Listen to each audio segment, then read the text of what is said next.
Jamás pensé que mi propio hijo me arrancaría las llaves de las manos, gritándome que debería estar muerto. Pero lo que él no sabía es que esas palabras acababan de firmar su propia sentencia.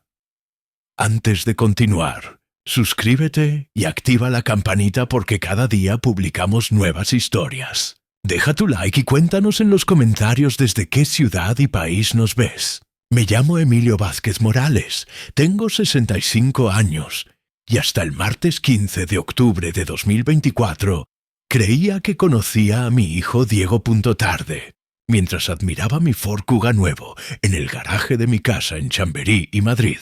Jamás imaginé que los siguientes 5 minutos destruirían para siempre la imagen que tenía de mi único hijo. Había comprado ese coche después de meses de ahorro. Tras la muerte de mi esposa Elena, hace 3 años, decidí darme algunos gustos que había postergado toda la vida. A los 65 años, jubilado de mi trabajo como supervisor en una empresa de construcción, finalmente podía permitirme ciertas comodidades sin sentir culpa. Eran las 4:30 de la tarde cuando escuché el portazo violento de la puerta principal. Diego había llegado, pero no como las otras veces. Sus pasos resonaron por toda la casa con una furia que me puso inmediatamente en alerta. No era normal en él. «Papá, ¿dónde estás?», gritó desde el pasillo. Aquí en el garaje respondí pensando que quizá había tenido problemas en el trabajo. Diego trabaja como gerente en una empresa de marketing digital. Siempre está estresado por los proyectos y los clientes exigentes. Cuando apareció en el marco de la puerta del garaje, su rostro estaba completamente rojo de ira. Sus ojos, normalmente tranquilos como los de su madre, brillaban con una rabia que nunca había visto antes. Llevaba puesta su camisa azul marino arrugada y la corbata floja, como si hubiera tenido un día terrible. «¿Qué es esto?», me preguntó señalando agresivamente hacia el Ford Kuga plateado. «Mi coche nuevo», respondí con naturalidad, sin entender aún la razón de su molestia. «Lo compré la semana pasada. ¿Te gusta? ¿Tu coche nuevo?», repitió con sarcasmo venenoso. «¿Y con qué dinero, si se puede saber?». La pregunta me desconcertó. «Con mi dinero, Diego, con mis ahorros». «¿Tus ahorros?», explotó. «Papá, tienes 65 años. Ese dinero debería ser para nosotros, para tu familia». «Diego, no entiendo qué te pasa. Es mi dinero y puedo gastarlo en lo que quiera». Fue entonces cuando ocurrió lo impensable. Mi hijo se acercó a mí con pasos amenazantes y me arrebató las llaves del coche directamente de mis manos. El metal frío me raspó los dedos cuando las arrancó con violencia. «Ya basta de tus caprichos de viejo senil», gritó mientras agitaba las llaves frente a mi cara. «Deberías estar muerto ya, estúpido viejo que solo estorba». Las palabras se clavaron en mi pecho como puñales. El silencio que siguió fue ensordecedor. Me quedé paralizado mirando a este hombre de 35 años que había sido mi bebé. Mi niño pequeño que me pedía cuentos antes de dormir. Mi hijo del que me sentía tan orgulloso. «¿Qué acabas de decir?», susurré, aunque había escuchado perfectamente cada palabra. «Lo que oíste.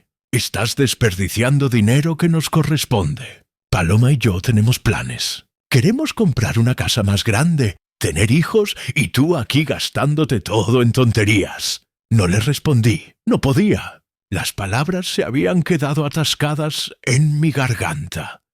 Pero algo dentro de mí se activó. Algo frío y calculador que nunca había conocido antes. Mientras Diego seguía gritando sobre mi egoísmo y mi edad, yo mentalmente tomé una fotografía de este momento.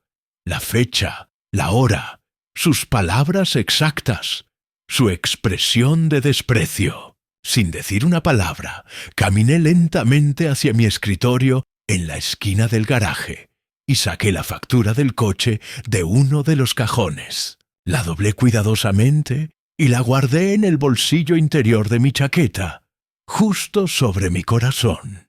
Diego se quedó con las llaves en la mano, respirando agitadamente, esperando que yo reaccionara, que le suplicara que me defendiera. Pero no lo hice. Simplemente lo miré fijamente a los ojos durante unos segundos eternos, memorizando cada detalle de su cara llena de odio.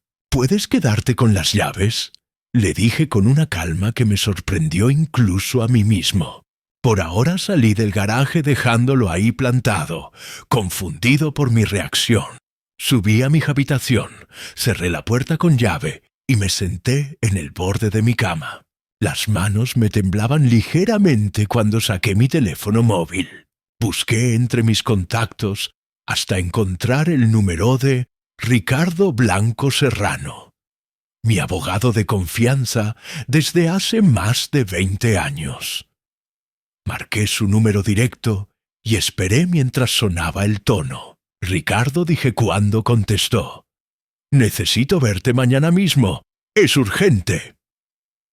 Mientras hablaba con él para concertar la cita, escuché cómo Diego arrancaba mi coche y se alejaba de la casa haciendo rugir el motor. El sonido se desvaneció en la distancia, pero sus palabras seguían resonando en mi cabeza como un eco maldito. «Deberías estar muerto ya, estúpido viejo que solo estorba». Esa noche no pude dormir. Me quedé despierto hasta el amanecer, repasando una y otra vez cada detalle de lo ocurrido, pero sobre todo recordando algo muy importante. El apartamento donde Diego vive con Paloma desde hace 6 años sigue estando a mi nombre.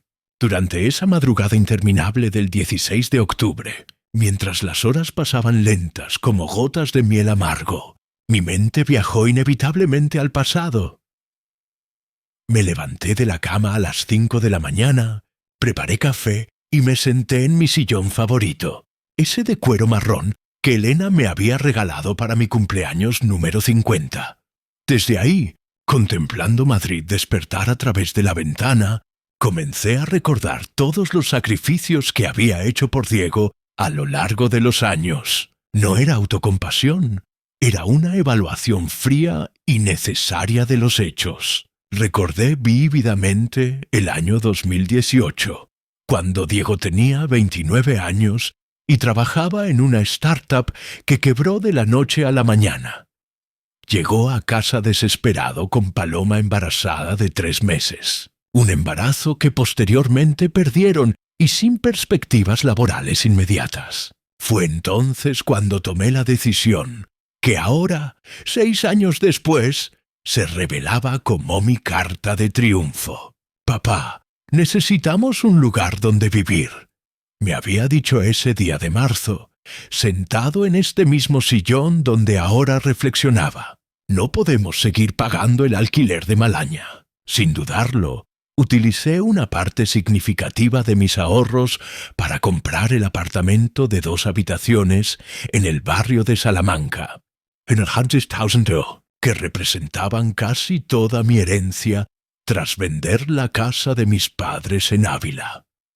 Lo puse a nombre mío porque el banco me ofreció mejores condiciones crediticias por mi historial laboral estable de 40 años. «Cuando encuentres trabajo y te estabilices, haremos la transferencia», le había prometido. Pero esa transferencia nunca llegó a concretarse. Diego se acomodó en la situación. Yo nunca insistí en el tema, y los años pasaron volando. Ahora, tomando mi segundo café de la madrugada, comprendía que esa negligencia administrativa había sido en realidad una bendición disfrazada. El destino, o quizás Elena, desde donde estuviera, había conspirando para protegerme de este momento. Recordé también los miles de euros que le había prestado a lo largo de los años. La reparación de su primer coche, 800 €. Los cursos de especialización en marketing digital. La luna de miel en Tailandia después de su boda con Paloma, 3.500 €. Cada préstamo venía acompañado de la promesa de devolución en cuanto mejore la situación. promesas que se disolvían como azúcar en agua. Pero lo que más me dolía no era el dinero, era recordar cómo había cambiado la dinámica de nuestra relación. Durante los últimos 3 años, desde la muerte de Elena, las visitas de Diego se habían vuelto esporádicas y utilitarias. Aparecía cuando necesitaba algo: dinero para arreglar la lavadora, ayuda con los gastos del coche, préstamos para las vacaciones de verano. Las conversaciones se habían reducido a monólogos donde él hablaba de sus problemas y yo asentía mientras abría mi cartera. Ya no me preguntaba cómo estaba llevando la viudez, si me sentía solo, si necesitaba compañía. Simplemente asumía que mi función era ser su banco personal perpetuo. Elena siempre me había advertido sobre esto. Emilio me decía con esa sabiduría callada que la caracterizaba: si le das todo a Diego sin que se lo gane, nunca aprenderá a valorar lo que tiene. Tenía razón, como siempre. Yo había confundido el amor paternal con la complacencia infinita. Había creado un monstruo de dependencia y entitlement que ahora me escupía a la cara deseándome la muerte. Mientras el sol comenzaba a iluminar los tejados de Madrid, saqué mi teléfono y busqué las fotos del apartamento de Diego. Las había tomado durante una visita hace algunos meses, cuando él presumía de la reforma que había hecho en la cocina, con dinero que yo le había prestado para una emergencia. El apartamento estaba impecable. Paloma tenía buen gusto para la decoración. Eso había que reconocerlo. Muebles modernos, electrodomésticos de última generación, una televisión de 60 pulgadas en el salón principal. Todo pagado con mi dinero en un apartamento que seguía siendo mío. Abrí la aplicación del banco en mi móvil y revisé mis cuentas. Tenía suficientes ahorros para vivir cómodamente los próximos 20 años. Incluso más si vendía el apartamento de Diego. La idea comenzó a tomar forma en mi mente como una planta que crecía en tierra fértil. A las 7 de la mañana marqué el número de Ricardo Blanco. Tonto Ricardo, soy Emilio. Sé que es temprano, pero necesito confirmar nuestra cita de hoy. Por supuesto, Emilio, a las 10 en mi despacho te viene bien. Perfecto.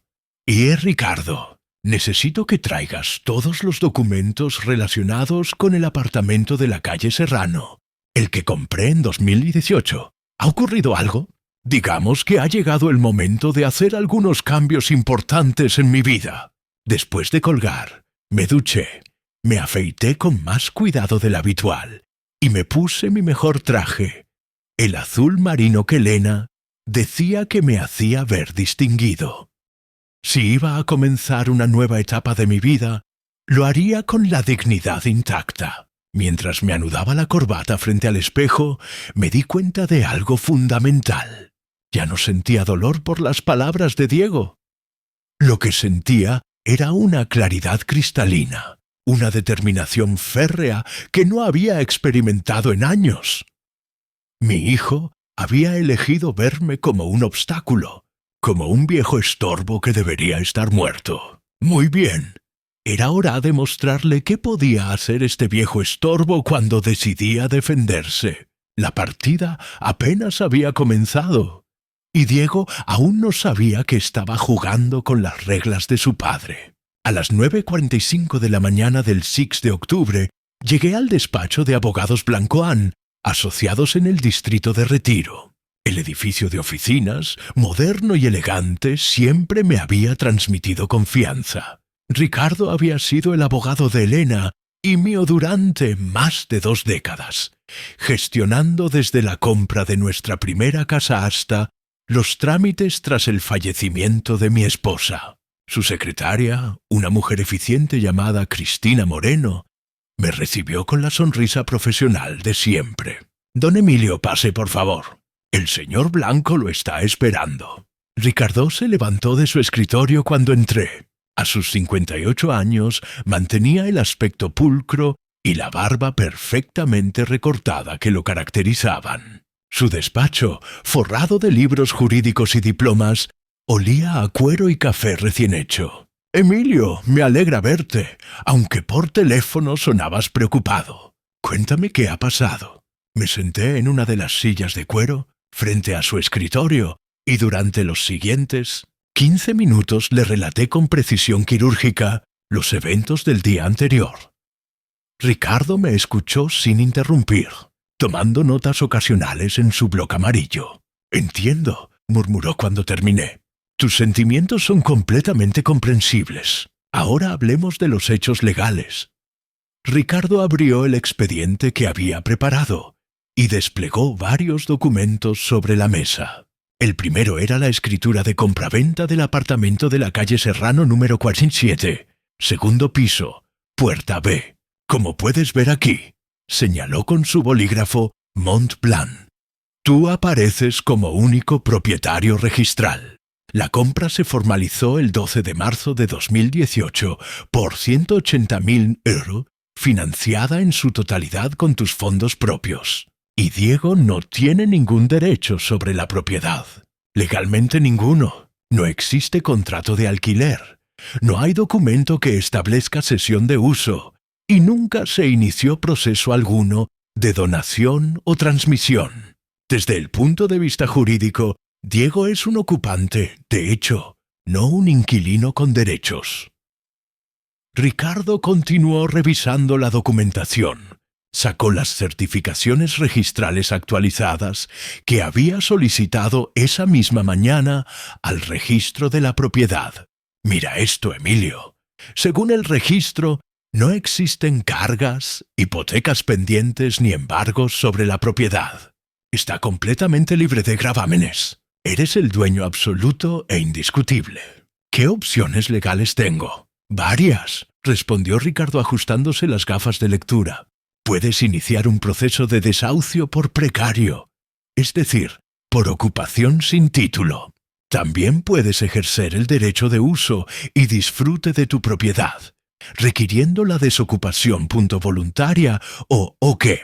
O puedes vender la propiedad. Como único propietario tienes derecho a disponer del bien como consideres conveniente». La palabra vender resonó en mi cabeza como una campana. ¿Puedo vender el apartamento sin consentimiento de Diego? Por supuesto. Él no tiene voz ni voto en la decisión. Eso sí, tendrías que notificarle oficialmente el proceso de desocupación antes de la venta efectiva. Ricardo se recostó en su silla ejecutiva y me estudió con la mirada penetrante que reservaba para los casos complejos. «Emilio, entiendo tu indignación, pero quiero asegurarme de que estás considerando todas las implicaciones. Diego es tu hijo. Una decisión así podría romper la relación para siempre». «Ricardo», le dije con una serenidad que me sorprendió. «La relación ya está rota. Diego me deseó la muerte ayer. Me llamó estorbo. Para él ya no soy su padre. Soy un obstáculo entre él y mi dinero». Mi abogado asintió lentamente. Había conocido a Diego desde pequeño. Había tramitado los documentos de su boda. Sabía de los préstamos constantes y la dependencia económica. En ese caso, procedamos metódicamente. Primero, necesito que me autorices a solicitar una tasación oficial del inmueble. Segundo, debo preparar la documentación para el requerimiento de desocupación. Tercero, contactaremos con agencias inmobiliarias especializadas en ventas urgentes. ¿Cuánto tiempo tomaría todo el proceso? Ricardo consultó su agenda y hizo algunos cálculos mentales. El requerimiento de desocupación debe darse con 30 días de antelación mínima, según la ley. Durante ese periodo podemos obtener la tasación y preparar la venta. Si encontramos comprador rápidamente, diría que en 90 días podríamos tener todo resuelto. 90 días. Repetí saboreando las palabras. Perfecto. Ricardo comenzó a redactar los documentos necesarios. Mientras escribía, me explicó cada paso del procedimiento legal. El requerimiento se envía vía burofax y también mediante notificación judicial. Diego tendrá que firmarlo, lo que garantiza que recibe la información oficial. No podrá alegar desconocimiento, y si se resiste a abandonar el apartamento, entonces procederemos con el desahucio formal a través del juzgado. Pero Emilio, conociendo a Diego, dudo que llegue hasta ese extremo. Cuando vea que hablas en serio, probablemente intentará negociar. No habrá negociación, Ricardo. Las palabras de ayer fueron la gota que colmó el vaso. Durante años he sido su banco personal, su red de seguridad, su solución a todos los problemas. Nunca más. Ricardo terminó de redactar los primeros documentos y me los mostró. El lenguaje jurídico era preciso e implacable. Requerimiento de desocupación de inmueble propio para uso del propietario. Firmaré todo lo necesario, le dije. Quiero que este proceso sea irreversible. Muy bien. Te prepararé también una autorización para que puedas actuar con total autonomía en la venta. Y Emilio, considera cambiar las cerraduras de tu casa. Si Diego tiene llaves y se entera de tus planes. Ya lo había pensado. ¿Conoces algún cerrajero de confianza? Ricardo anotó un número en una tarjeta. Germán Ruiz. Trabaja para varios de mis clientes. Discreto y eficiente. Salí del despacho con una carpeta llena de documentos y un plan de acción claro. El apartamento de Diego valía actualmente alrededor de 210.000 euros, según las estimaciones preliminares. Incluso vendiéndolo por debajo del precio de mercado para acelerar el proceso, sería una lección que mi hijo nunca olvidaría. Mientras caminaba por las calles de Madrid hacia mi casa, sentí algo que no experimentaba desde la muerte de Elena. Propósito. Por primera vez en años, no era yo quien necesitaba algo de Diego. Era él quien iba a necesitar algo de mí, mi perdón, mi comprensión, mi misericordia. Y ya había decidido que no se lo daría. Al día siguiente, Sentín de octubre, Ricardo me citó nuevamente en su despacho para una reunión más técnica.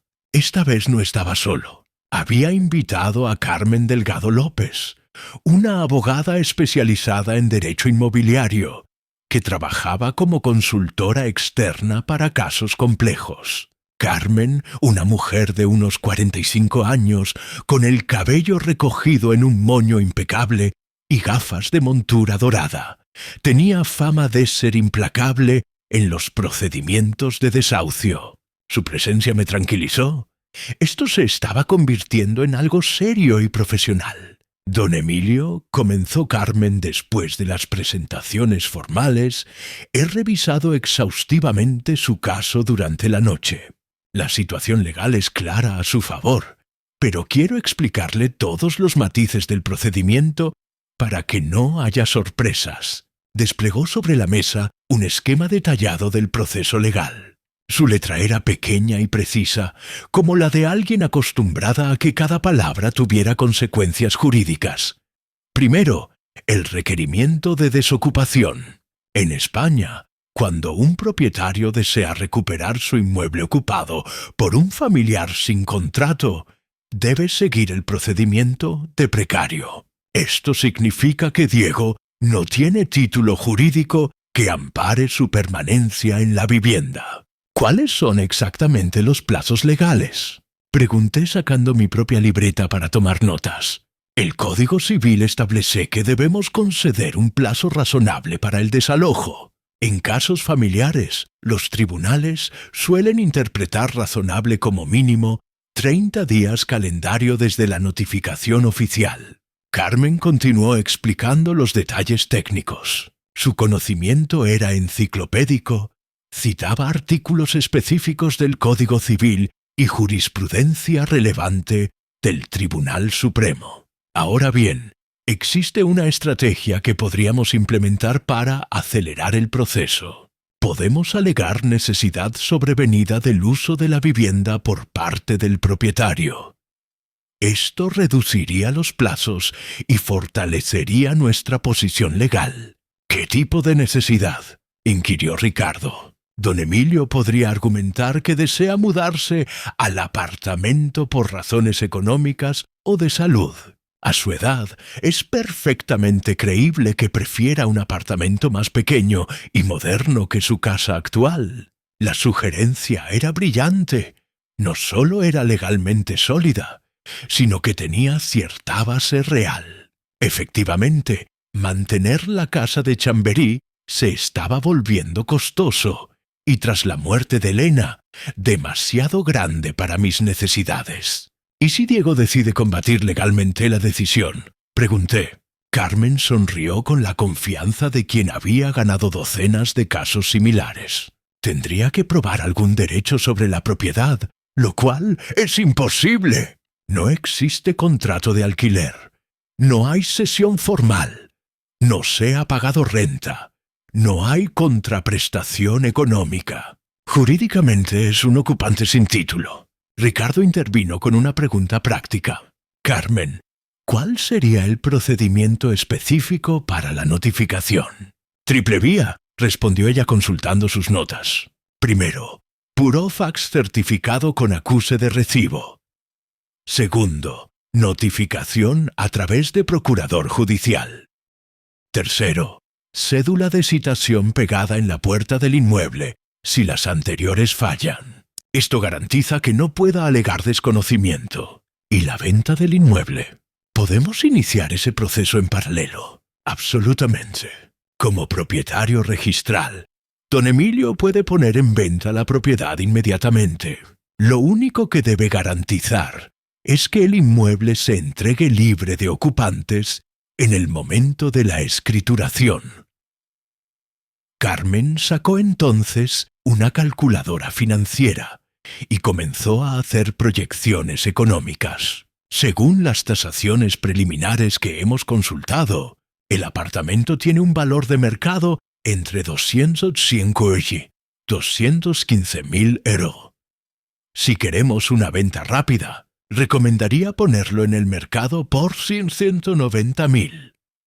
Es un descuento atractivo que generará interés inmediato. ¿Qué agencias inmobiliarias recomiendan? Ricardo consultó su agenda de contactos profesionales. Tengo 3 agencias especializadas en ventas urgentes. Todas trabajan con inversores que pagan al contado. Podríamos tener ofertas firmes en 2 semanas. Carmen añadió información adicional sobre los aspectos fiscales. Don Emilio, la venta generará una ganancia patrimonial sujeta a tributación. El apartamento se compró por 180.000 y se vendería por aproximadamente 190.000. Serían 10.000 euros de plusvalía más la plusvalía municipal correspondiente. Los impuestos no me preocupan, respondí. Lo importante es que el proceso sea irreversible una vez iniciado. Lo será, confirmó Carmen con total seguridad. Una vez que enviemos el requerimiento de desocupación y pongamos el inmueble en el mercado, Diego tendrá que enfrentar la realidad. No hay recurso legal que pueda detener el proceso. Ricardo me mostró entonces los documentos finalizados. El requerimiento de desocupación era un documento imponente, redactado en lenguaje jurídico formal que no dejaba lugar a ambigüedades. Aquí establecemos claramente que necesitas recuperar el inmueble para uso propio, que Diego debe desocuparlo en el plazo de 30 días naturales desde la recepción de la notificación, y que en caso de incumplimiento procederemos por la vía judicial correspondiente. Carmen agregó un detalle importante. También hemos incluido una cláusula donde se especifica que cualquier daño o deterioro del inmueble durante el periodo de desocupación será responsabilidad del ocupante actual. ¿No podría sabotear el apartamento por despecho? Pregunté considerando esa posibilidad por primera vez. Es un riesgo, admitió Carmen. Pero si eso ocurriera, tendríamos base legal para una demanda por daños y perjuicios. Además, podríamos solicitar medidas cautelares para evitar el deterioro del bien. Revisamos cada documento línea por línea. La autorización para la venta, el mandato a las agencias inmobiliarias, el requerimiento de desocupación, las instrucciones para el procurador. Todo estaba meticulosamente preparado. ¿Cuándo enviamos la notificación?, pregunté finalmente. Mañana mismo, respondió Ricardo. Viernes 18 de octubre. Diego la recibirá el lunes o martes de la próxima semana. Eso significa que tendrá hasta mediados o finales de noviembre para desocupar. Carmen recogió sus documentos y me dirigió una mirada seria. Don Emilio, una vez que iniciemos este proceso, Diego probablemente intentará contactarlo para negociar o suplicar. ¿Está preparado psicológicamente para mantenerse firme? Completamente, respondí sin vacilación. Las palabras que me dirigió el martes han cambiado algo fundamental en nuestra relación. Ya no hay vuelta atrás. Salí del despacho con todos los documentos firmados y la sensación de que había puesto en marcha una maquinaria legal imparable. En 72 horas, Diego recibiría la notificación que cambiaría su vida para siempre. El hijo que me había deseado la muerte estaba a punto de descubrir qué significaba realmente perder el apoyo paterno. El viernes 18 de octubre amaneció gris y lluvioso, como si el propio clima presagiara la tormenta que estaba a punto de desatar en la vida de Diego. A las 9 de la mañana me dirigí a la oficina de correos de la calle Alcalá para enviar personalmente el burofax que cambiaría todo. La empleada, una señora mayor con gafas bifocales, revisó meticulosamente el sobre certificado. Dentro estaba el requerimiento de desocupación, redactado con la precisión quirúrgica que sólo Carmen Delgado sabía imprimir a sus documentos legales. ¿Quiere acuse de recibo y notificación de entrega?, Jaime preguntó rutinariamente. Sí, ambos. Es muy importante que quede constancia de la fecha y hora exacta de recepción. Pagué las tasas correspondientes y guardé cuidadosamente el resguardo en mi cartera. El documento llegaría al apartamento de Diego el lunes por la mañana, dándole exactamente 30 días naturales hasta el 22 de noviembre para abandonar la propiedad. Desde la oficina de correos me dirigí directamente a la primera de las 3 agencias inmobiliarias que Ricardo había recomendado. Inmobiliaria Castellana Premium se encontraba en un elegante local de la calle Serrano, a escasos metros del apartamento que pretendía vender. La directora comercial, Isabel Navarro Fernández, era una mujer dinámica de unos 50 años que irradiaba profesionalidad.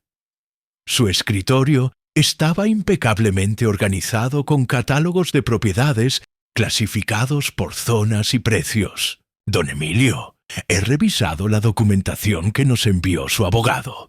Es una propiedad muy atractiva en una ubicación privilegiada. ¿Cuáles son sus expectativas de precio y tiempo?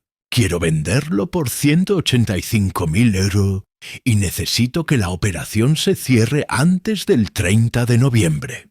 Isabel alzó las cejas ligeramente. El precio estaba claramente por debajo del mercado, lo que haría el apartamento irresistible para compradores con liquidez inmediata. Es un precio muy competitivo para la zona. Con esas condiciones puedo garantizarle interés inmediato. Tengo varios clientes inversores que buscan exactamente este tipo de oportunidades. Perfecto. Hay solo una condición: absoluta discreción hasta que se formalice la venta. Los actuales ocupantes no deben enterarse del proceso hasta que sea estrictamente necesario. Isabel asintió profesionalmente. En su experiencia, las situaciones familiares complicadas eran más comunes de lo que la gente imaginaba. Entendido completamente. Programaremos las visitas cuando los ocupantes no estén presentes. ¿Tiene usted las llaves? Las tendré pronto. Respondí recordando que Ricardo había gestionado la duplicación de llaves a través de la administración del edificio, ejerciendo mis derechos como propietario registral. Después de firmar el contrato de comercialización exclusiva con Isabel, visité las otras dos agencias. Quería múltiples opciones para acelerar al máximo el proceso. La segunda agencia, Madrid Properties Elite, mostró el mismo entusiasmo por el precio competitivo. La tercera, especializada en inversores extranjeros, me aseguró que tenía compradores franceses e italianos buscando exactamente ese tipo de propiedades. Para el mediodía del viernes, 3 agencias inmobiliarias trabajaban activamente en la comercialización del apartamento de Diego, sin que él tuviera la menor sospecha de lo que se avecinaba. Por la tarde recibí una llamada de Germán Ruiz, el cerrajero recomendado por Ricardo, un hombre de voz grave y trato directo que inspiraba confianza inmediata. Don Emilio, su abogado, me ha explicado la situación. Puedo cambiarle todas las cerraduras de su casa a este mismo fin de semana. Instalaremos un sistema de seguridad adicional por si acaso. ¿Qué tipo de seguridad adicional? Cerradura inteligente con código numérico y tarjeta magnética. Si alguien intenta forzar la entrada, recibirá una alerta inmediata en su móvil. El sábado por la mañana, mientras Germán trabajaba en las cerraduras, yo organizaba meticulosamente todos los documentos relacionados con Diego. Facturas de los préstamos nunca devueltos, registros de transferencias bancarias, fotografías del apartamento, historial de pagos realizados en su nombre. Era impresionante ver todo junto. En 6 años había invertido en Diego aproximadamente 65.000 euros, entre el apartamento, préstamos, regalos y ayudas diversas. Dinero que jamás había exigido de vuelta, que había dado por amor paternal incondicional. El domingo 20 de octubre decidí hacer algo que no había hecho en meses. Visité la tumba de Elena en el cementerio de la Almudena. Necesitaba hablar con ella, explicarle lo que estaba a punto de hacer. Elena, murmuré mientras limpiaba las hojas secas de su lápida de mármol blanco. Nuestro hijo se ha convertido en alguien que no reconozco. Me deseó la muerte, me llamó estorbo. Tú siempre dijiste que algún día tendría que aprender las consecuencias de sus actos. El viento movía suavemente las flores frescas que había traído. Por un momento sentí como si Elena estuviera allí, dándome su bendición silenciosa para lo que tenía que hacer. No es venganza, continué hablando en voz baja, es justicia. Es enseñarle que las palabras tienen peso, que el respeto no es opcional, que su padre no es su cajero automático personal. Regresé a casa con una sensación de paz que no experimentaba desde hacía semanas. Las nuevas cerraduras funcionaban perfectamente, y Germán había instalado incluso una mirilla digital que me permitía ver quién se acercaba a la puerta desde mi teléfono móvil. Esa noche, mientras cenaba solo frente al televisor, recibí un mensaje de Isabel Navarro. Don Emilio, tenemos 3 visitas programadas para mañana martes, 2 inversores nacionales y 1 francés. El interés es muy alto.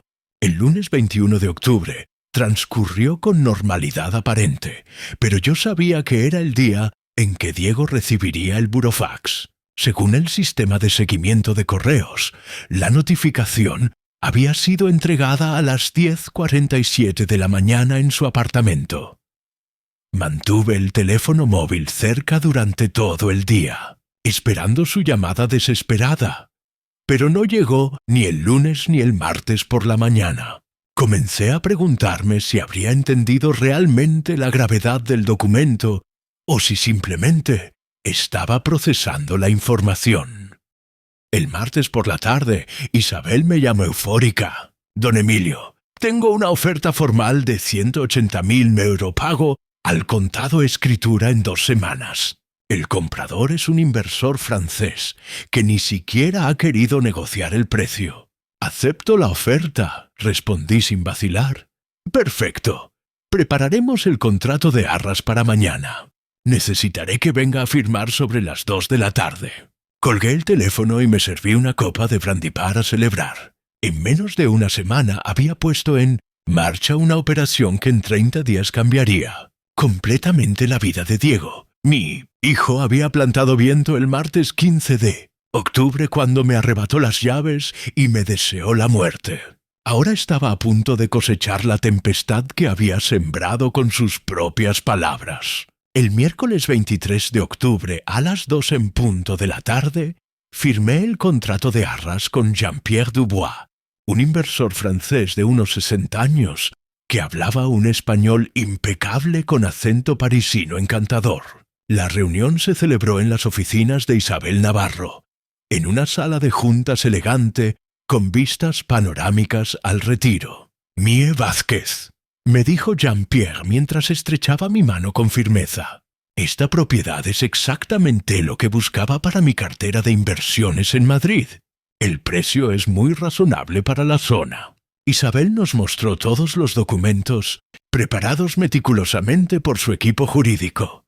El contrato establecía la entrega de 10.000 euros como señal con el resto del pago, programado para la escrituración el 15 de noviembre. ¿Hay algún impedimento para la entrega libre de ocupantes en esa fecha?, preguntó Janier, revisando las cláusulas. «Ningún impedimento», respondí con la tranquilidad de quien conoce perfectamente sus derechos legales. El inmueble se entregará completamente desocupado, según lo estipulado. Firmé cada página del contrato, sintiendo una mezcla extraña de determinación y melancolía. Estaba vendiendo el apartamento que había comprado con tanto cariño para mi hijo. Pero también estaba recuperando mi dignidad después de años de ser tratado como un banco personal. Después de la firma, Isabel me acompañó a su despacho privado para ultimar los detalles administrativos. «Don Emilio, necesitaré las llaves originales para las últimas visitas técnicas del comprador. El tazador municipal vendrá el viernes y el arquitecto técnico hará la inspección estructural el lunes. Sin problema. Mi abogado le hará llegar las llaves mañana mismo». Esa tarde llamé a Ricardo para informarle sobre la venta formalizada. «Excelente, Emilio. Todo está progresando según lo planificado. Por cierto, tengo noticias sobre Diego». Según me informó el procurador, intentó devolver el burofax sin abrir el lunes, pero el empleado de correos le explicó que era imposible. Finalmente lo aceptó el martes por la mañana. ¿Ha intentado contactarte? No directamente, pero su esposa Paloma llamó a mi secretaria esta mañana preguntando por ti. Cristina le dijo que estabas ocupado con asuntos personales y que no podía interrumpirte. La información me tranquilizó. Diego estaba empezando a comprender la gravedad de la situación, pero aún no había tomado medidas desesperadas. El jueves por la mañana decidí hacer algo que llevaba semanas postergando: visitar a mi hermana Amparo en Segovia. Amparo Vázquez tenía 70 años, 3 más que yo, y había sido testigo de toda la evolución de mi relación con Diego a lo largo de los años. El viaje en tren hasta Segovia me dio tiempo para reflexionar. Amparo siempre había sido más directa que Elena en sus opiniones sobre Diego.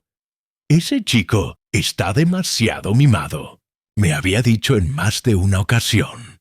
«Le das todo sin que se lo gane, y eso nunca termina bien». Amparo vivía en una casa acogedora cerca del acueducto, rodeada de macetas con geranios y un pequeño huerto donde cultivaba tomates y lechugas. Su rostro se iluminó cuando me vio llegar. «Emilio, qué sorpresa tan agradable.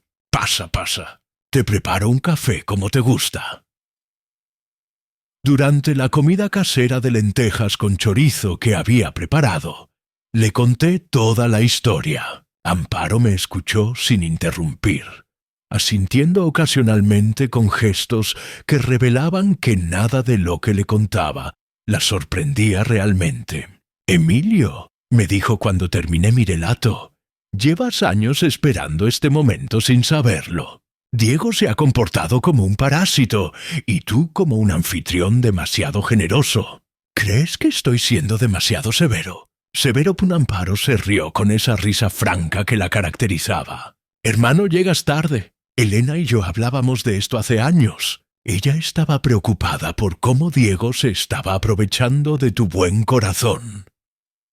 «¿Elena hablaba contigo sobre Diego?» «Por supuesto. Me contó sobre todos los préstamos que nunca devolvía, sobre cómo solo aparecía cuando necesitaba dinero, sobre cómo había cambiado desde que se casó con Paloma. Elena temía que algún día te faltara el respeto de manera irreversible. Las palabras de Amparo me confirmaron que estaba tomando la decisión correcta. Elena había previsto exactamente lo que terminó ocurriendo. ¿Sabes qué me dijo Elena la última vez que hablamos sobre Diego? Y continuó Amparo. Me dijo: si algún día Diego cruza la línea del respeto con Emilio, espero que mi marido tenga el valor de poner límites definitivos. Regresé a Madrid esa misma tarde con la sensación de que Elena me estaba guiando desde donde estuviera. El tren atravesaba los Campos Dorados de Castilla, mientras yo planificaba los últimos detalles de mi estrategia. El viernes 25 de octubre recibí una llamada inesperada. Era Paloma. Emilio. Su voz sonaba tensa y preocupada. «Necesitamos hablar. Diego está muy angustiado por ese documento legal que recibió. Podemos vernos, Paloma. Todo lo que tenía que decir está en el documento. Si Diego quiere hablar conmigo, que me llame él personalmente. Está demasiado orgulloso para llamarte. Pero Emilio, por favor, piénsalo bien. Somos familia. Familia es quien te respeta, Paloma. Diego me deseó la muerte hace 10 días. Las familias no se desean la muerte entre sí». Colgué el teléfono sintiendo una punzada de tristeza, pero también de resolución férrea. Paloma era una buena mujer que había quedado atrapada en el medio de este conflicto, pero mi decisión ya estaba tomada. Esa noche, mientras cenaba solo en mi cocina renovada, recibí un mensaje de Jean-Pierre. «Monsieur Vázquez, el tasador confirmó que la propiedad está en excelentes condiciones. Estoy muy satisfecho con la compra». Al mismo tiempo, mi teléfono registró una llamada perdida de Diego.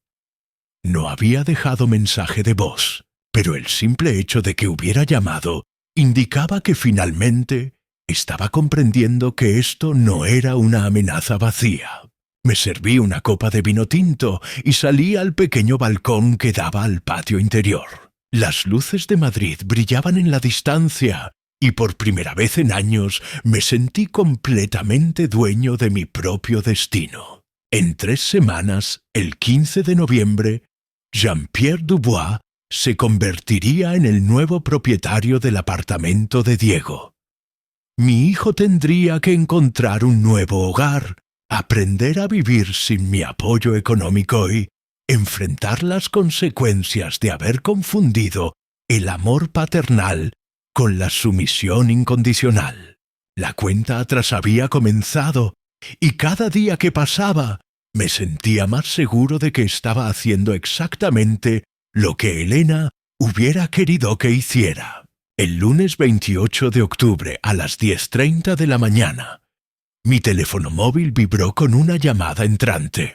El identificador mostraba el número de Diego. Dejé que sonara hasta que saltó el buzón de voz, pero no dejó mensaje. A los 5 minutos volvió a llamar. Esta vez contesté, papá. Su voz sonaba diferente, temblorosa, despojada de toda la arrogancia que había mostrado hace 13 días, cuando me arrebató las llaves del coche. «Diego, necesitamos hablar urgentemente. Hay un hombre en mi apartamento diciéndome que lo has vendido. Debe ser algún tipo de estafa o malentendido». Mantuve un silencio calculado durante varios segundos antes de responder. «No es ningún malentendido, Diego. Es exactamente lo que parece». ¿Qué quieres decir? Quiero decir que vendí el apartamento. La escritura se firmará el 15 de noviembre. Tienes 17 días para encontrar otro lugar donde vivir. El silencio al otro lado de la línea fue tan profundo que por un momento pensé que se había cortado la comunicación.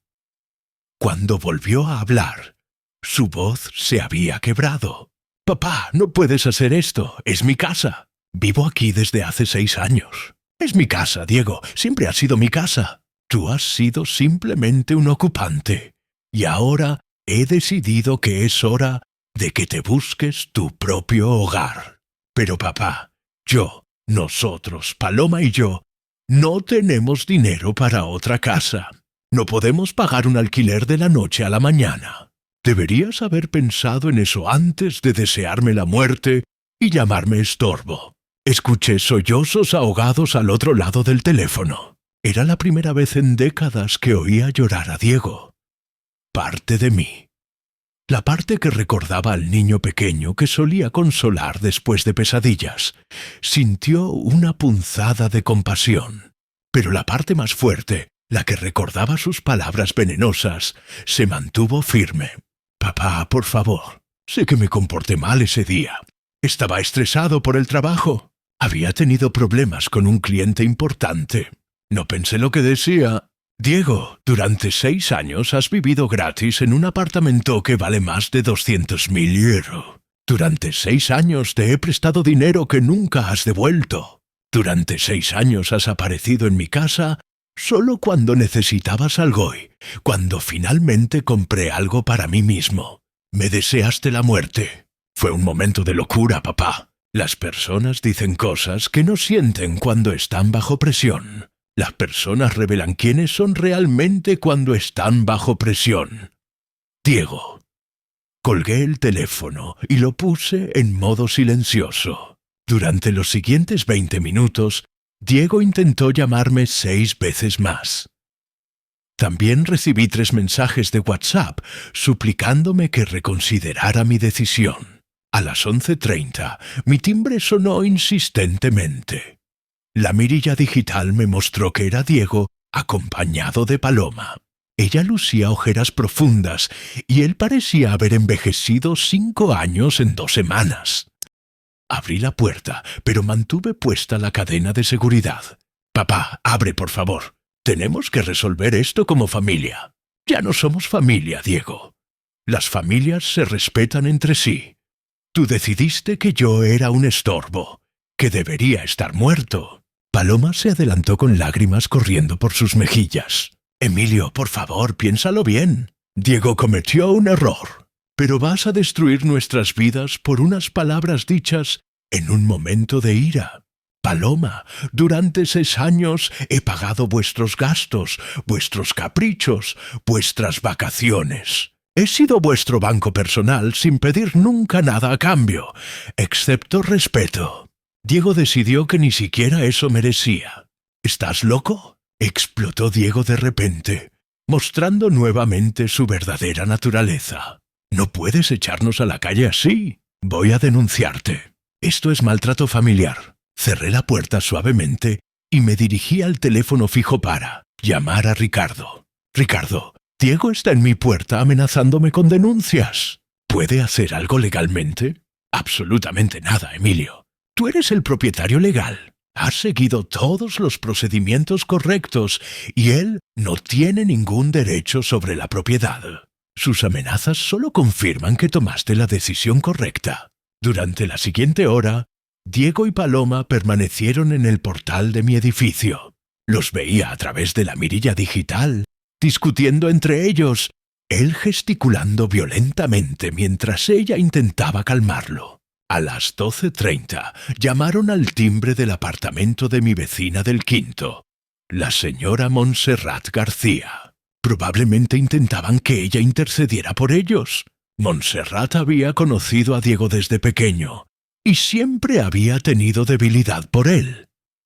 Efectivamente, a los 15 minutos, Montserrat llamó a mi puerta. «Emilio, querido, ¿puedo hablar contigo? Diego está muy alterado abajo». Abrí la puerta completamente para Montserrat.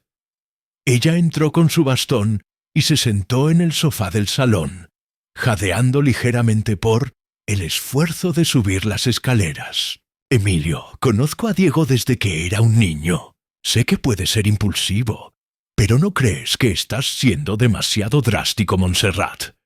¿Tú permitirías que tu hijo te deseara la muerte?» La pregunta la dejó sin palabras durante varios segundos. Bueno, pero no hay peros, Montserrat. Diego cruzó una línea que no se puede borrar. Durante años he tolerado su falta de gratitud, su dependencia económica, su falta de respeto sutil, pero desearme la muerte es imperdonable, y no hay manera de que puedan reconciliarse. Podrías darle más tiempo para encontrar otro apartamento. Se acabó el 15 de octubre cuando me arrebató las llaves de mi coche y me llamó estorbo. La escritura se firma el 15 de noviembre y esa fecha no va a cambiar. Montserrat se marchó con expresión preocupada. Pero yo sabía que en el fondo me comprendía. Había criado a 3 hijos sola, después de enviudar joven, y sabía la importancia de establecer límites. Esa tarde, Isabel Navarro me llamó para confirmar que Jean-Pierre había completado todas las inspecciones técnicas del apartamento. Don Emilio, el comprador, está encantado con la propiedad. Ha confirmado que el dinero estará disponible para la escritura el 15 de noviembre. Solo necesita que el apartamento esté completamente desocupado para esa fecha. Estará desocupado, le aseguré. Diego ha recibido toda la notificación legal correspondiente. Por la noche, mientras cenaba tranquilamente viendo las noticias, reflexioné sobre lo ocurrido durante el día. Diego había mostrado su verdadera cara nuevamente cuando las cosas no salieron como él esperaba. Primero las súplicas, luego las amenazas legales. Era el patrón de comportamiento de alguien que nunca había aprendido a aceptar las consecuencias de sus actos. Mañana sería 29 de octubre. Quedarían exactamente 17 días para la escritura, y Diego finalmente había comprendido que su padre ya no era el hombre complaciente y manipulable que había conocido toda su vida. La partida había entrado en su fase final, y por primera vez en años yo tenía todas las cartas ganadoras en mis manos. El martes 29 de octubre comenzó con una lluvia torrencial que golpeaba los cristales de mi ventana como lágrimas desesperadas. A las 7 de la mañana, mi teléfono vibró con un mensaje de WhatsApp de Diego. «Papá, he estado despierto toda la noche pensando. Por favor, dame una oportunidad de explicarme. Ven al apartamento a las 10. Necesitamos hablar cara a cara». No respondí inmediatamente. Durante el desayuno, mientras bebía mi café y comía tostadas con mermelada de naranja que Elena solía prepararme, consideré si valía la pena tener esa conversación final. Finalmente decidí que Diego merecía la oportunidad de escuchar de mi propia boca por qué su futuro había cambiado para siempre. A las 10 en punto llegué al edificio de la calle Serrano. El portero Sebastián López, un hombre mayor que me conocía desde la compra del apartamento, me saludó con una mezcla de respeto y curiosidad. «Don Emilio, hace tiempo que no lo veía por aquí». Diego me comentó que hay algunos malentendidos familiares. «No hay malentendidos, Sebastián, solo consecuencias». Subí en el ascensor hasta el segundo piso, sintiendo como el estómago se me contraía ligeramente, no por nerviosismo, sino por la tristeza de ver cómo había llegado a este punto con mi único hijo. Diego abrió la puerta inmediatamente, como si hubiera estado esperando pegado a la mirilla. Tenía el aspecto de alguien que no había dormido en días, barba sin afeitar, ojeras profundas, la misma ropa arrugada que llevaba el día anterior. «Papá, gracias por venir». «Pasa, por favor». El apartamento se veía impecable, como si Paloma hubiera pasado toda la noche limpiando obsesivamente. Cada superficie brillaba. Los cojines del sofá estaban perfectamente colocados. Incluso habían puesto flores frescas en el jarrón del centro de la mesa de comedor. Paloma apareció desde la cocina luciendo igualmente demacrada. Llevaba puesto un vestido azul que reconocí. Se lo habían comprado con dinero que yo les presté para gastos urgentes hace 2 años.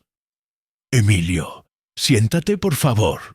Te he preparado tu café favorito, ese colombiano que tanto te gusta. Era cierto, habían comprado café colombiano. Probablemente habían salido corriendo a comprarlo esta mañana, recordando mis preferencias en un intento desesperado de ablandarme. «18 papá», comenzó Diego sentándose frente a mí en el sofá que yo había ayudado a financiar. He reflexionado profundamente sobre lo que pasó hace 2 semanas. Tienes razón en estar molesto. Molesto, repetí con calma glacial. Diego, no estoy molesto. Un padre se molesta cuando su hijo llega tarde a cenar o cuando saca malas notas. Yo estoy decepcionado para siempre. Pero papá, fue un momento de locura. Había tenido el peor día de mi vida en el trabajo. Perdimos el cliente más importante de la empresa. Mi jefe me echó la culpa de todo. Paloma y yo habíamos estado discutiendo por dinero. Para. Lo interrumpí levantando la mano. No me des excusas. Dame razones. Diego me miró confundido. ¿Cuál es la diferencia? Las excusas culpan a las circunstancias. Las razones toman responsabilidad personal. Dime, ¿por qué decidiste que era aceptable desearme la muerte? Diego se quedó en silencio durante largos segundos, visiblemente luchando por encontrar una respuesta que no sonara como una excusa. No hay razón, admitió finalmente. Fue inexcusable, correcto. Fue inexcusable. Y las acciones inexcusables tienen consecuencias irreversibles. Paloma se acercó entonces, sentándose en el brazo del sofá junto a Diego. Emilio, entendemos que Diego se comportó terriblemente, pero por favor considera que somos una familia. Hemos estado juntos en las buenas y en las malas. En las malas. La pregunta salió de mis labios con una risa amarga. Paloma, ¿cuándo exactamente han estado ustedes conmigo en las malas? Cuando Elena estaba muriendo de cáncer y Diego apareció 2 veces en el hospital, cuando me quedé solo en esta casa durante meses sin recibir una sola visita que no fuera para pedir dinero. Paloma bajó la mirada claramente incómoda con la verdad que acababa de exponerle. Diego intentó retomar el control de la conversación. Papá, sé que no he sido el mejor hijo, lo reconozco. Pero dame la oportunidad de cambiar. Podemos establecer un plan de pagos para devolverte todo el dinero que te debo. Podemos visitarte más, incluirte más en nuestras vidas. Un plan de pagos. Me levanté del sofá y caminé hacia la ventana que daba al patio interior. Diego, me debes aproximadamente 65.000 euros acumulados en 6 años. Con tu salario actual tardarías 15 años en devolverme todo, asumiendo que no me pidieras ni un euro más. La cifra los dejó boquiabiertos. Evidentemente nunca habían hecho las cuentas, pero más importante que el dinero, continué sin volverme hacia ellos, es el respeto. Y eso, Diego, es algo que no se puede pagar a plazos. O se tiene o no se tiene. ¡Lo tengo!, exclamó Diego levantándose bruscamente. Por supuesto que te respeto, eres mi padre. Me giré lentamente para mirarlo a los ojos. Diego, hace 14 días me arrancaste las llaves de las manos, me deseaste la muerte y me llamaste estúpido viejo que solo estorba. Ese no es respeto, eso es desprecio absoluto. Pero ya te pedí perdón. Las personas se perdonan, las familias se perdonan. Algunas cosas son imperdonables, Diego. Y desearle la muerte a tu propio padre es una de ellas. Paloma comenzó a llorar silenciosamente. Diego se paseaba por la sala como un animal enjaulado, pasándose las manos por el cabello despeinado. Esto es una locura, explotó finalmente. No puedes destruir nuestras vidas por unas palabras dichas en un momento de ira. No estoy destruyendo nada, Diego.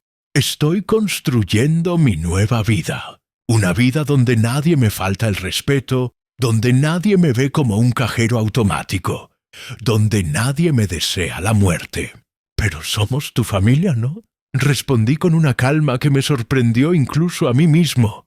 Mi familia murió hace 3 años con Elena. Ustedes son personas que comparten mi apellido, pero que han demostrado que no comparten mis valores. Diego se dejó caer en el sofá derrotado. Entonces no hay nada que pueda hacer, nada que pueda decir, nada. ¿Y si te pago un alquiler por el apartamento? ¿Y si firmo un contrato formal? Diego, el apartamento ya está vendido. El comprador es Jean-Pierre Dubois, un inversor francés que paga 180.000 euros al contado. La escritura se firma el 15 de noviembre. «¡15 días!», gritó Paloma. «No podemos encontrar apartamento y pagarlo en 15 días. Deberían haber empezado a buscar el 22 de octubre cuando recibieron la notificación legal». Me dirigí hacia la puerta. Esta conversación había durado lo suficiente. «Papá, por favor». Diego me siguió hasta la entrada. «Te lo suplico. Soy tu hijo». Me detuve con la mano en el pomo de la puerta y me volví hacia él una última vez. «Diego, durante 35 años fuiste mi hijo. El 5 de octubre decidiste que yo debería estar muerto. Ese día dejaste de ser mi hijo para convertirte en mi enemigo. Y a los enemigos no se les regalan apartamentos». Salí del apartamento cerrando la puerta suavemente detrás de mí. Mientras esperaba el ascensor, escuché gritos amortiguados desde el interior.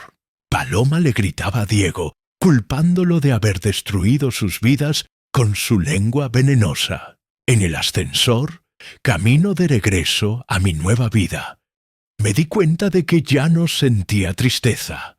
Solo una paz profunda y la certeza absoluta de que Elena estaría orgullosa de la dignidad con la que había defendido mi honor.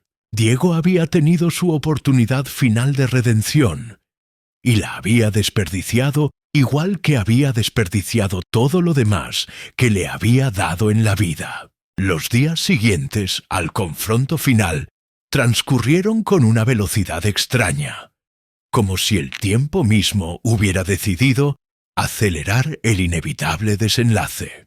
El miércoles 30 de octubre, Isabel Navarro me llamó temprano por la mañana con noticias que confirmaban que no había vuelta atrás. Don Emilio Jean-Pierre ha depositado ya la totalidad del importe en la cuenta notarial.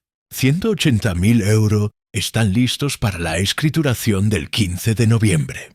También me ha confirmado que tiene todo preparado para la mudanza inmediata posterior a la firma. Perfecto, Isabel. ¿Algún problema con la documentación?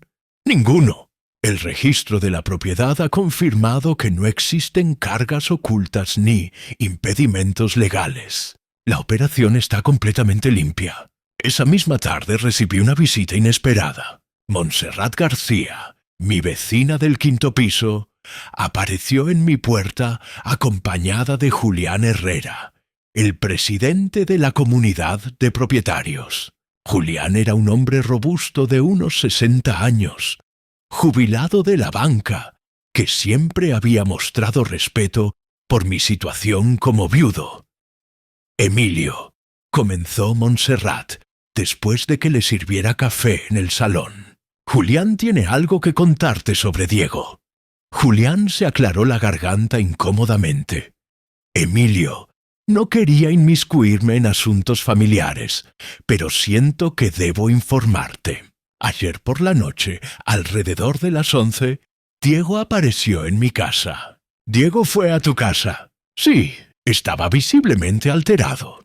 Había estado bebiendo. Me pidió que intercediera contigo, que te convenciera de que pararas la venta del apartamento». Montserrat añadió preocupada.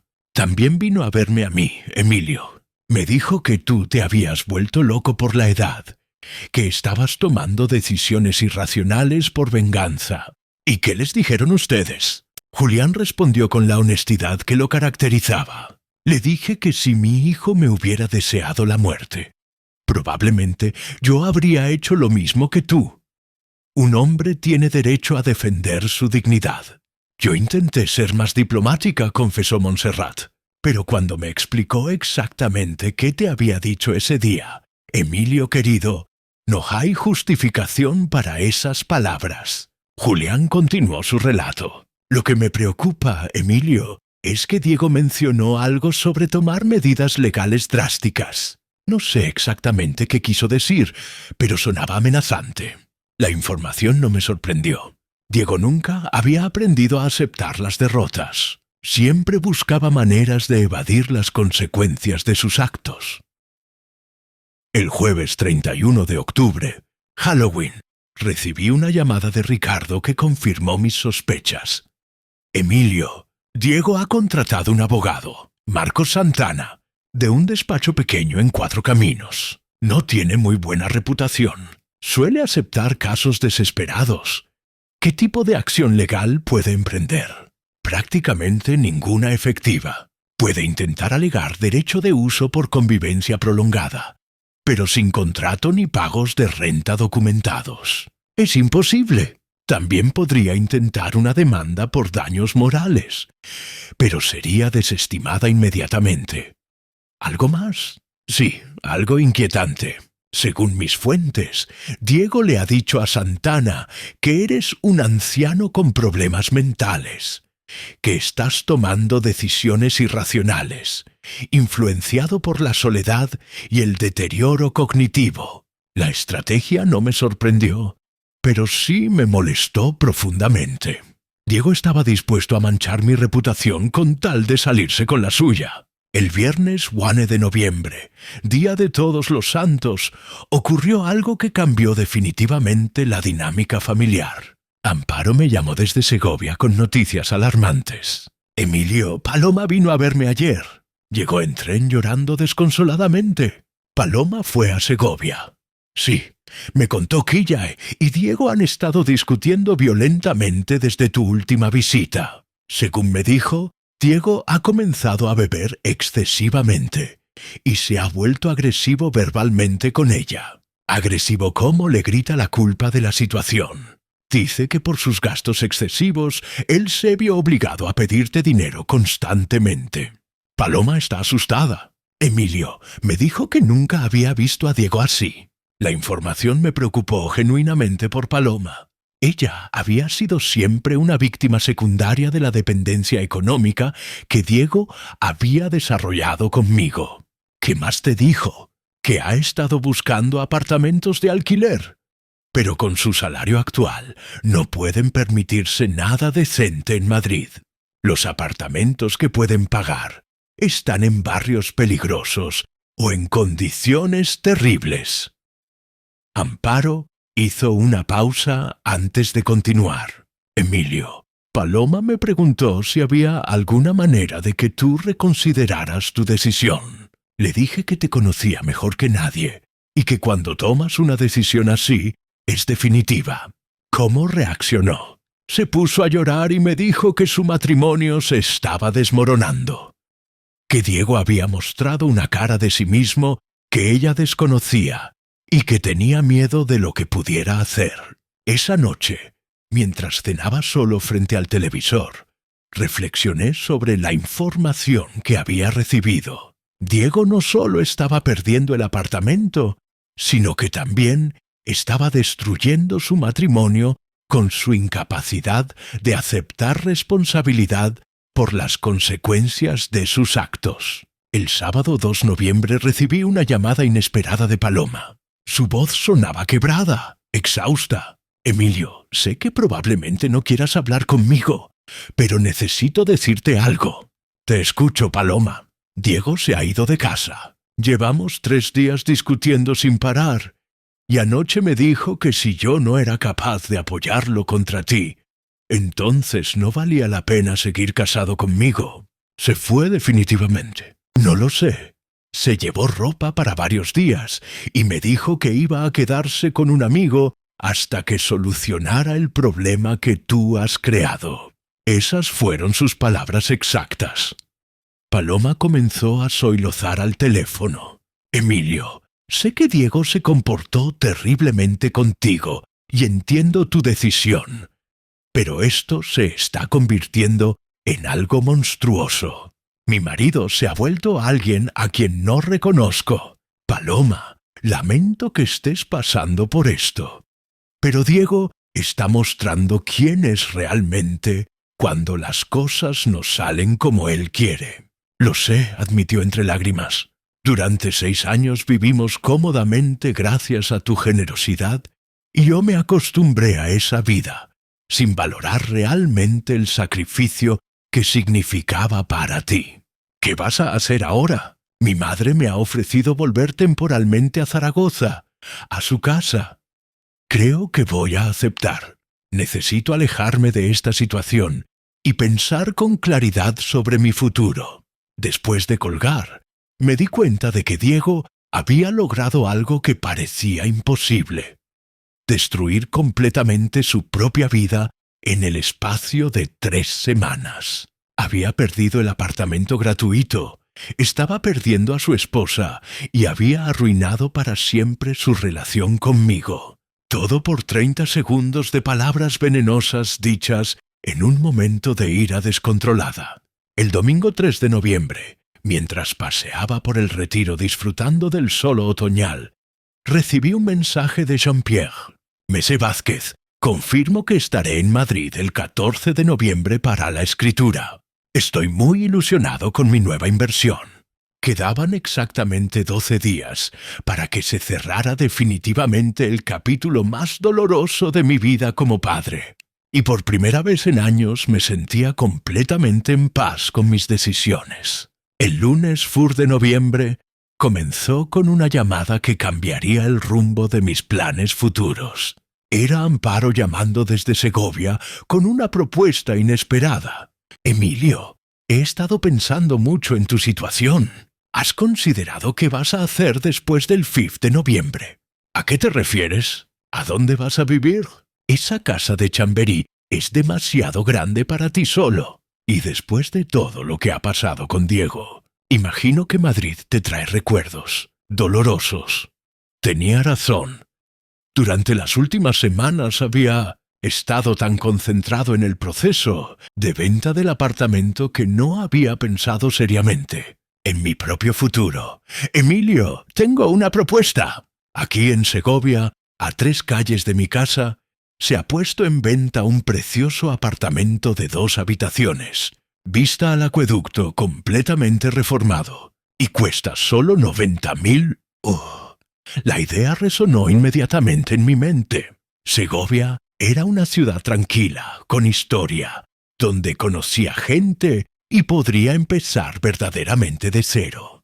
Además, continuó Amparo, con lo que saques de la venta del apartamento de Diego, más lo que puedas conseguir por tu casa de Madrid, tendrías dinero suficiente para vivir muy cómodamente el resto de tu vida.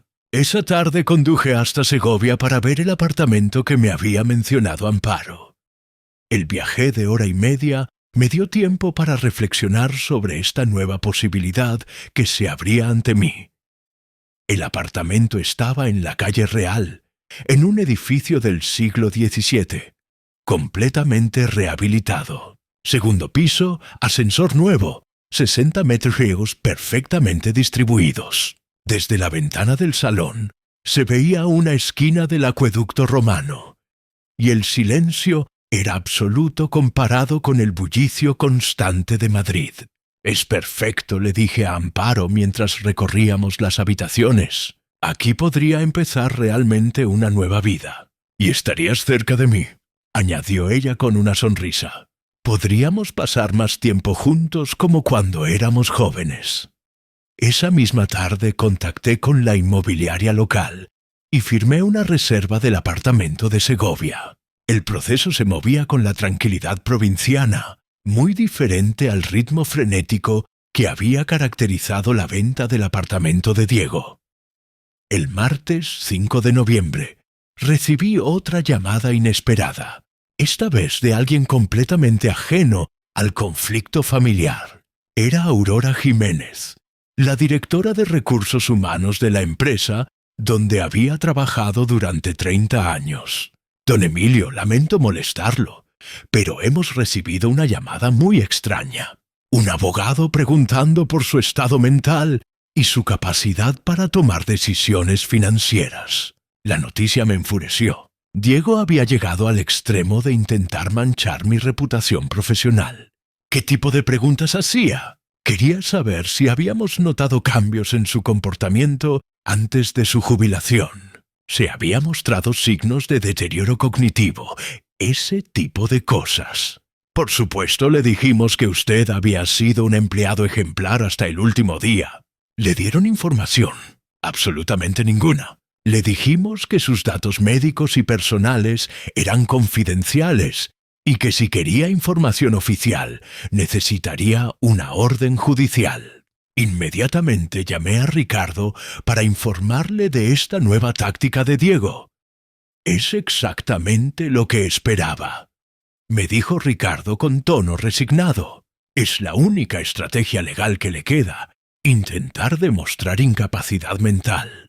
Pero Emilio, necesito que te hagas un examen médico completo inmediatamente. ¿Para qué? Para tener documentación oficial que demuestre tu perfecto estado mental. Con un informe neurológico y psiquiátrico fechado esta semana, cualquier alegación de Diego será desestimada automáticamente. El miércoles 6 de noviembre, pasé la mañana entera en la clínica privada Rubert, sometiéndome a una batería completa de exámenes cognitivos y neurológicos.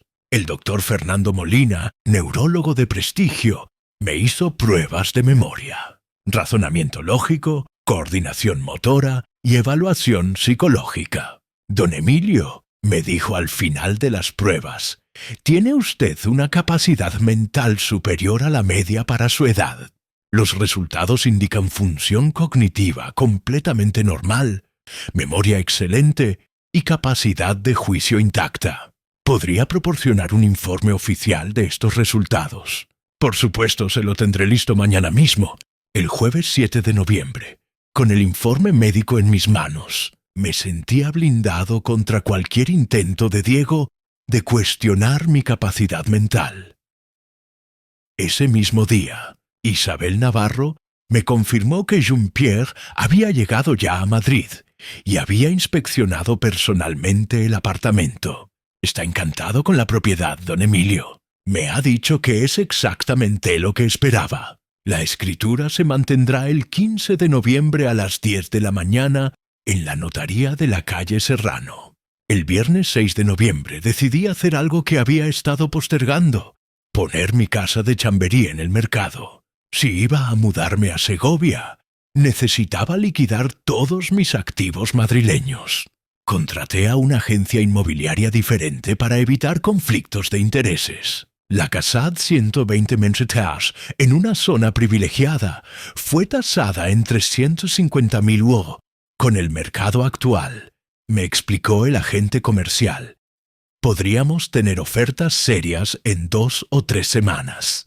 Durante el fin de semana, mientras empezaba a clasificar mis pertenencias para la eventual mudanza, recibí una llamada de Paloma desde Zaragoza. Emilio, quería que supieras que he tomado una decisión. He pedido la separación matrimonial. No puedo seguir casada con Diego después de ver cómo se ha comportado. Lamento escuchar eso, Paloma. No lo lamentes. Durante estas semanas he reflexionado mucho sobre nuestra relación. Me he dado cuenta de que Diego nunca valoró realmente lo que tú hacías por nosotros. Yo tampoco, si soy honesta. ¿Cómo está Diego? No lo sé. No hemos hablado desde que se fue de casa. Sus amigos me dicen que está viviendo en el sofá de diferentes personas, bebiendo demasiado y culpando a todo el mundo, excepto a sí mismo. Paloma hizo una pausa antes de continuar. Emilio, quiero pedirte perdón. Durante 6 años disfruté de tu generosidad sin agradecerla. Realmente me acostumbré tanto a esa vida cómoda que olvidé que todo salía de tu bolsillo y de tu corazón. Paloma, tú no fuiste quien me faltó el respeto. No tienes nada que perdonarte. Sí lo tengo. Debería haber frenado a Diego cuando se aprovechaba de ti. Debería haber insistido en que te devolviera el dinero prestado. Debería haber valorado más al hombre que nos había dado tanto. Después de colgar, me di cuenta de que Paloma había demostrado más madurez emocional en esa conversación que Diego en toda su vida adulta. El lunes 11 de noviembre, 4 días antes de la escritura final, recibí la última jugada desesperada de Diego. Un burofax certificado enviado por su abogado Marcos Santana con una última propuesta de reconciliación familiar. La propuesta era ridícula. Diego se ofrecía a pagar un alquiler mensual de 400 euros por el apartamento. Prometía devolverme gradualmente todo el dinero prestado y pedía que cancelara la venta en aras de la armonía familiar. Ricardo se rió cuando le leí la propuesta por teléfono, que acogió 1 euro mensuales por un apartamento de 200.000 euros de valor. Eso representa un 4% anual de rentabilidad. Cualquier depósito bancario da más rendimiento. ¿Debo responder algo? Nada en absoluto. El silencio es la respuesta más elocuente que puedes dar. El martes 12 de noviembre, mientras empaquetaba libros en cajas de cartón, me di cuenta de que por primera vez en meses me sentía genuinamente optimista sobre el futuro. Segovia me esperaba con la promesa de tranquilidad, cercanía a amparo y una vida donde nadie cuestionaría mi dignidad. Diego había elegido su camino el 5 de octubre cuando me deseó la muerte. Ahora, exactamente un mes después, estaba a punto de cosechar las consecuencias definitivas de esa elección, y yo estaba a punto de comenzar la mejor etapa de mi vida, libre, respetado y dueño absoluto de mi propio destino. El jueves 15 de noviembre de 2024 amaneció con un cielo despejado y una claridad cristalina que parecía presagiar el final definitivo de esta historia.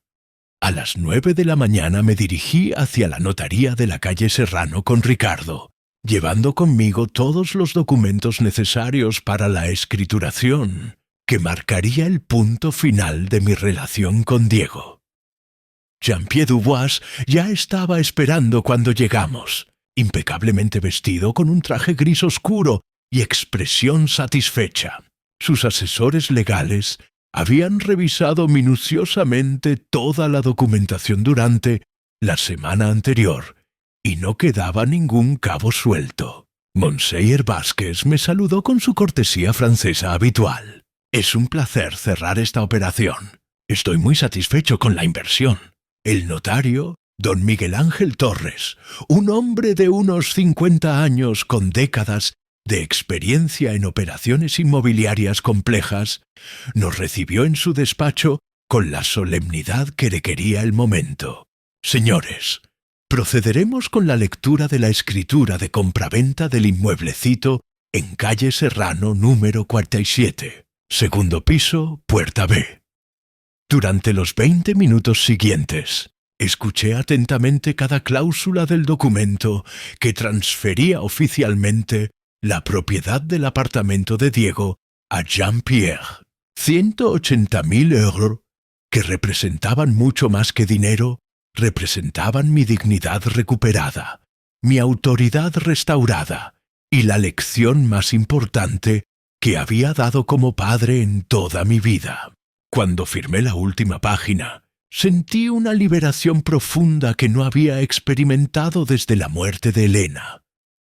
Era como si hubiera cerrado definitivamente un capítulo doloroso de mi vida para abrir uno completamente nuevo. La operación está completada, anunció el notario. El inmueble queda transferido al señor Dubo libre de cargas y ocupantes.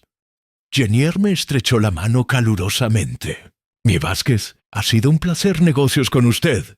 Espero que disfrute de su nueva vida en Segovia. Salí de la notaría sintiendo que acababa de completar la transformación más importante de mis 65 años. Ya no era el hombre complaciente y manipulable que había permitido años de falta de respeto. Era alguien que había demostrado que las palabras tienen consecuencias y que la dignidad personal no es negociable. Esa misma tarde Mientras ultimaba los detalles de mi mudanza a Segovia, recibí una llamada inesperada de Montserrat García. Emilio querido, Diego apareció esta mañana en el edificio. Sebastián el portero tuvo que llamar a la policía porque se negaba a marcharse y gritaba que el apartamento seguía siendo suyo. ¿Qué pasó exactamente? Llegó completamente bebido a las 8 de la mañana con aspecto deplorable. Intentó subir al segundo piso, pero Janierre ya estaba allí con los operarios cambiando las cerraduras. Diego se puso violento. Empezó a gritar que habían robado su casa. Montserrat hizo una pausa antes de continuar. Emilio, era desgarrador verlo así, pero también me dio mucha pena ver cómo había caído tan bajo. Sus propias decisiones lo han llevado a esta situación. La policía lo detuvo. No, solo le explicaron que ya no tenía derecho a estar en el edificio y lo escoltaron hasta la calle. Pero Emilio me dijo algo antes de irse que me preocupó. ¿Qué dijo? Que esto no había terminado, que iba a recuperar lo que era suyo.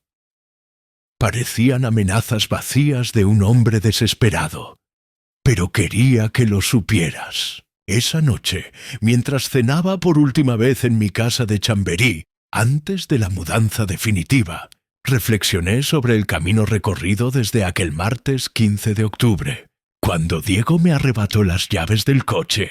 En exactamente un mes había logrado algo que parecía imposible. Había recuperado completamente el control de mi vida.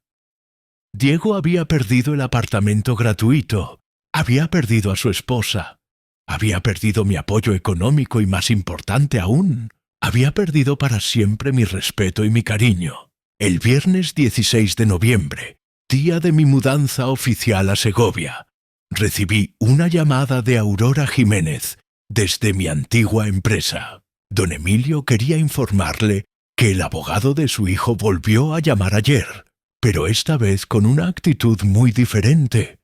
Parecía derrotado. Preguntó si podíamos proporcionarle información sobre cómo contactarlo para una reconciliación familiar. ¿Y qué le dijeron? Que sus datos de contacto eran confidenciales y que si usted quería hablar con su hijo, ya tenía su número de teléfono. La ironía era perfecta. Diego había intentado usar mi antigua empresa para cuestionar mi capacidad mental, y ahora la utilizaba para intentar contactarme después de haber perdido todo. Por la tarde, ya instalado en mi nuevo apartamento de Segovia con vista al acueducto, recibí la visita de Amparo. Trajo una tarta de manzana casera y una botella de vino tinto de la región para celebrar mi nueva vida. Emilio me dijo mientras brindábamos en mi pequeña terraza: «Estoy orgullosa de ti. Elena también lo estaría. ¿Crees que Elena aprobaría lo que hice?» «Completamente. Elena siempre me decía que tu único defecto como padre era ser demasiado generoso, demasiado permisivo. Algún día», me dijo una vez, «Diego tendrá que aprender que las acciones tienen consecuencias y será mejor que las aprenda de Emilio que de la vida». Amparo tenía razón. Durante meses después de la muerte de Elena, Diego había incrementado su dependencia económica y había reducido sus visitas a peticiones de dinero.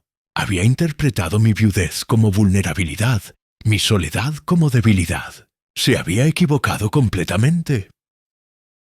El sábado Saintín de noviembre, mientras paseaba por las calles empedradas de Segovia, disfrutando del silencio y la tranquilidad, me di cuenta de que había logrado algo extraordinario. Había convertido el momento más doloroso de mi vida como padre en el más liberador. Diego había plantado viento el día que me deseó la muerte y había cosechado la tempestad que él mismo había sembrado. Había perdido todo lo que yo le había dado generosamente durante años y lo había perdido por su propia incapacidad de valorar lo que tenía. Pero yo, por primera vez en décadas, me sentía completamente libre. Libre de expectativas filiales no correspondidas. libre de chantajes emocionales disfrazados de necesidades familiares, libre de ser tratado como un cajero automático con sentimientos. A mis 65 años había aprendido la lección más importante de mi vida, que el amor verdadero a veces requiere límites inquebrantables y que la dignidad personal vale más que cualquier vínculo familiar tóxico. Diego tuvo 35 años para aprender a respetar a su padre. Eligió desperdiciar esa oportunidad. Ahora tendría el resto de su vida para reflexionar sobre las consecuencias de haber confundido la generosidad paterna con la obligación eterna. Y yo tendría el resto de la mía para disfrutar de la paz que solo viene cuando uno aprende a valorarse lo suficiente como para no permitir que nadie, ni siquiera un hijo, pisotee su dignidad. En Segovia, bajo la sombra protectora del acueducto romano, que había resistido 2000 años de historia, comenzaba finalmente a escribir el capítulo más auténtico y satisfactorio de mi propia historia. Una historia donde el protagonista era respetado, valorado y completamente dueño de su propio destino. Si esta historia te ha gustado, apóyanos con un like, suscríbete al canal y déjanos tus opiniones en los comentarios. Para escuchar la siguiente historia, haz clic en la caja que aparece a la izquierda. Gracias por acompañarnos. Muy bien.